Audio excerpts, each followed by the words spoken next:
99 TV super prime time debate స్వాగతం. నేను మూల శ్రీనివాస్. ఇక తెలంగాణ రాష్ట్రంలో ఇవాళ మరి మూడో విడత పంచాయతీ ఎన్నికలు ముగిశాయి. దీంట్లో కూడా కాంగ్రెస్ మరి అగ్రస్థానంలో ఉంది, రెండో స్థానంలో బీఆర్ఎస్ ఉండగా మొత్తానికి ఇక మరొక కీలక సన్నివేశం కూడా చోటు చేసుకుంది.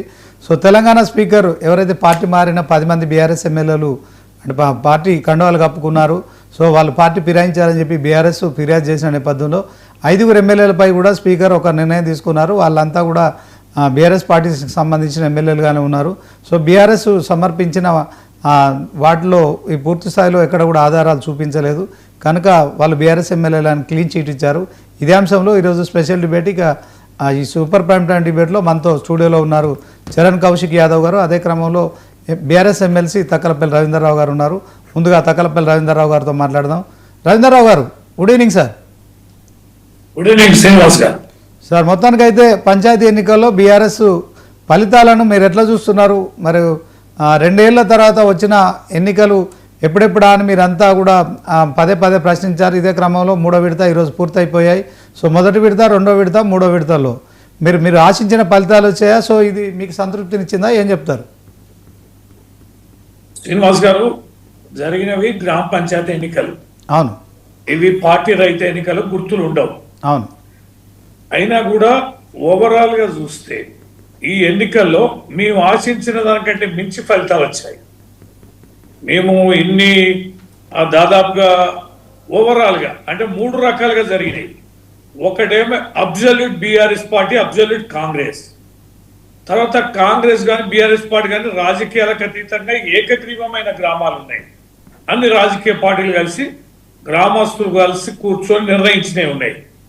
కొన్నేమో కొన్ని చోట్ల మీ మద్దతుతోటి ఉన్నాయి, బీజేపీ తోటికి, కొన్ని చోట్ల కమ్యూనిస్ట్ పార్టీలతోటి, కొన్ని చోట్ల ఓవరాల్ గా మేము 40+ % ఈ సర్పంచ్ ఎన్నికల్లో మేము గెలుపొందాం.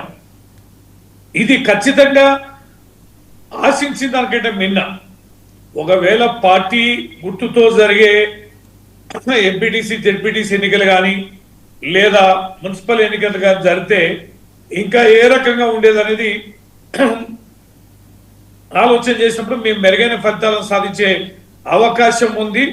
ప్రజల్లో ప్రభుత్వం ఇంకా 3 సంవత్సరాలు ఉన్న ప్రభుత్వంతో గ్రామ పంచాయతీలకి ఎంతో అవసరం ఉన్న స్థానిక ఎమ్మెల్యే కానీ ప్రభుత్వంతో అధికారులతోటి అవసరం ఉండే ఎన్నికలకు సంబంధించిన ఈ కీలకమైన ఎన్నికల్లోనే ఈ రకమైన ఫలితాలు రావడం అనేది నిజంగా కేసీఆర్ గారి నాయకత్వాన్ని కోరుకుంటున్నారు. బీఆర్ఎస్ పార్టీ రాకని ప్రజలు స్వాగతిస్తున్నారు.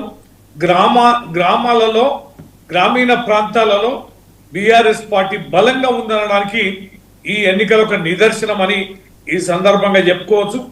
ఓరాఊరిగా ఫైట్ జరిగింది. చాలా చోట్ల దౌర్జన్య కాండలు, బెదిరింపులు, ఆ తర్వాత విడ్రా చేయించడానికి చేయాల్సిన ప్రయత్నాలు, పోలీసు యంత్రాంగాన్ని వాడిన తీరు, రౌడీజం, గుండాయిజం తోటి అనేక ప్రాంతాల్లో బీభత్సమైన వాతావరణాన్ని, పరిస్థితుల్ని కల్పిస్తున్న తీరు చూస్తున్నాం. దేవనేజ్ మొదటి ఫేజ్లో జరిగింది, రెండో ఫేజ్లో జరిగింది, మూడో ఫేజ్లో కూడా జరిగింది. ఈ 3 ఫేజ్ల ఫలితాలు కూడా చూస్తే మేము కాస్తంత మెరుగైతున్నాం తప్ప ఎక్కడ కూడా భయానికి తగ్గి కానీ లేదా అధికార పార్టీకి లోబడి కానీ ప్రజలు ఎన్నుకున్నట్టుగా మనకు కనిపిస్తాంలే. మేము ప్రజాక్షేత్రంలో బీఆర్ఎస్ పార్టీ అనేది మేము దూరమై అనేక రకాలుగా మేము ఇబ్బందులు పడుతున్నాం.